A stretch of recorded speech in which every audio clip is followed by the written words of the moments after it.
Hi everyone, welcome to the latest edition of the LPL Research Street View.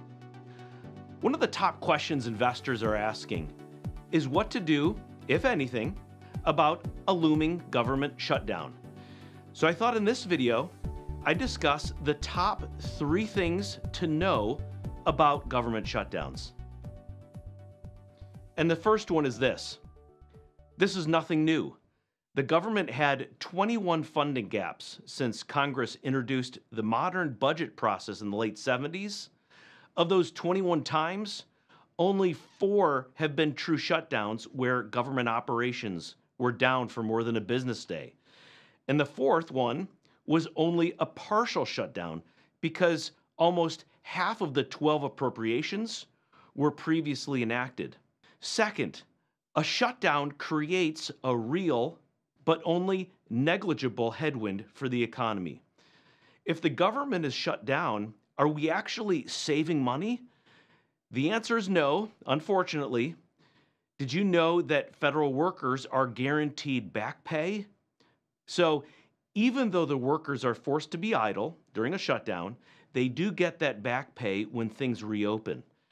And more importantly, a shutdown is far from money saving because there is some cost to the economy, as some businesses often forego hiring, and others may delay investment decisions because those firms can't get federal permits or perhaps access to federal business loans. Third, a shutdown is different than a default.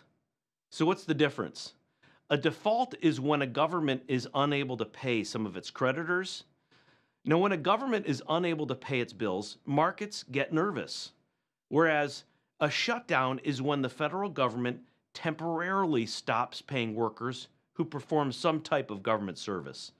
Historically, markets were not materially impacted by previous shutdowns. For example, in 2013, the House and Senate were in a standoff over funding for the so-called Affordable Care Act, and the government was down for 16 days during the first part of October. The S&P had some down days, but overall, the equity market took all the political bickering in stride. In this case, we think there would be minimal damage as many public services should continue. The U.S. Postal Service, for example, is unaffected since it does not depend on Congress for funding.